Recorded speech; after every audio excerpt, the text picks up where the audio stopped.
그런데요, 그 본질로 한번 가보겠습니다. 임성근 전 사단장, 무리하게 수색을 지시한 의혹과 함께 최상병 순직 사고의 책임자로 지목돼 왔고요. 그런데 최근 경찰 수사에서는 무혐의 처분이 난 바 있습니다. 오늘 해당 청문회에서 이런 언급을 했습니다.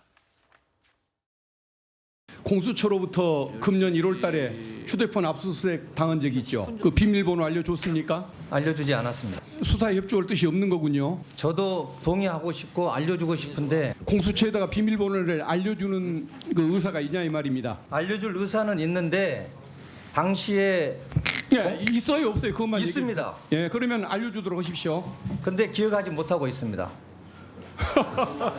참 아주 특이한 분을 만납니다. 휴대폰을 새로 마련했겠죠. 마련했습니다. 그 이후에라도 좀 우리가 정황을 살필 수 있게 휴대폰 검증하는데 동의를 해주실 수 있을까요?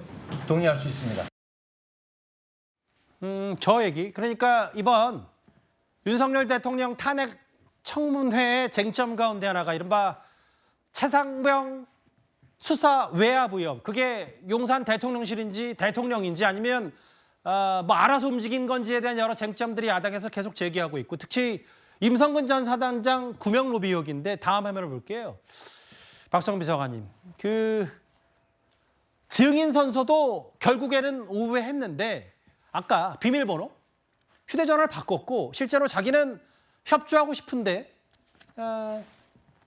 기억이 안 난다라고 얘기를 했어요. 저 얘기 어떻게 들으셨습니까? 참 편리하죠. 뭐 공수처에서 휴대폰 제출하라고 하면 새 깡통폰 사서 제출하면 그만이고, 비밀번호 말하라고 했는데 기억나지 않는다라고 하면 그만이고, 왜 대통령으로부터 전화를 받았는지 이런 부분에 대해서 따져 물었을 때 사실과 다르다라고 진술하면 그만이고, 그러니까 참 보면 지금 이런 모습들이 굉장히 좀 뻔뻔한 것 같습니다. 임성근 전 사단장의 태도도 결국에 처음에는 증인 선서를 거부하다가 왜 했겠습니까?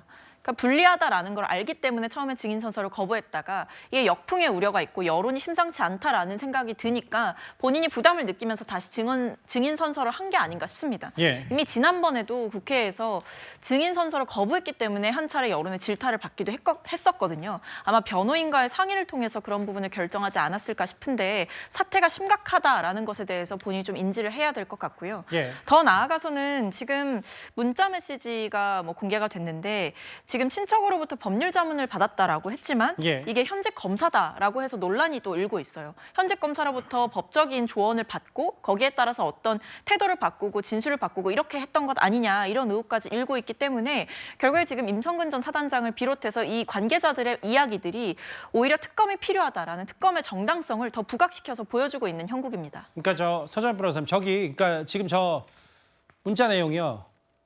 보냄 오후 12시 3분, 그러니까 이제 청문회 이제 중간에 박근택 의원께서 이제 휴대전화 확인하자는 것은 법적으로 어디까지 공개하는가요? 라는 뭐 자문, 뭐 이런 어떻게 들으셨어요? 먼저 이제 그 휴대전화인데 그 비밀번호를 잊어버렸다는 건 좀 납득은 안 돼요. 본인이 쓰던 건데. 예. 다만 이제 저런 거는 권리입니다. 예. 우리 옛날에 이재명 대표도 핸드폰 2개 압수될 때 비밀번호 안 가르쳐 줬잖아요. 그다음에 송영길 대표도 그때 이 깡통으로 아마 이게 넷장씩 바꿔가지고, 저는 평론하려면 이게 일관성 있어야 된다. 예. 이렇게 보이고요. 예. 저는 이게 권리를 가지고 우리가 해서는 안 되고, 그다음에 그 검사라도 친인척 아닙니까? 예를 들어 이제 그 친척끼리는 얼마든지 그 조언할 수 있죠. 판사든 검사든. 따라서 이제 친척끼리는 범인을 숨겨줘도 처벌 안 합니다. 우리 법이. 따라서 너무 이게 그 친척이 법률 자문을 좀 물은 걸 가르쳤다 해서 이걸 이렇게 비난하는 거는 좀 과하다, 이런 생각이 들고요. 우리가 자꾸 이게 그 권리를 오죽하면 저 선서를 우리가 선서 안 하는 거는 권리고, 선서 안 했다 해서 거짓말하는 게 아니잖아요.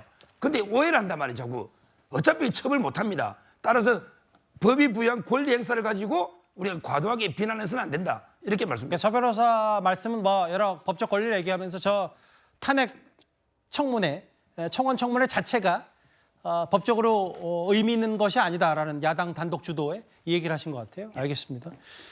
오늘 국회에서 있었던 거의 뭐 청문회 시작 전부터 아수라장 느낌을 방불케 했던 뭐 전현희 야당 법사위원장의 이제 오른쪽 뺨 부상 얘기까지 하나하나 맞물려서 만나봤습니다. 다음 주제 오늘 뉴스탑10이 준비한 1위로 가보겠습니다.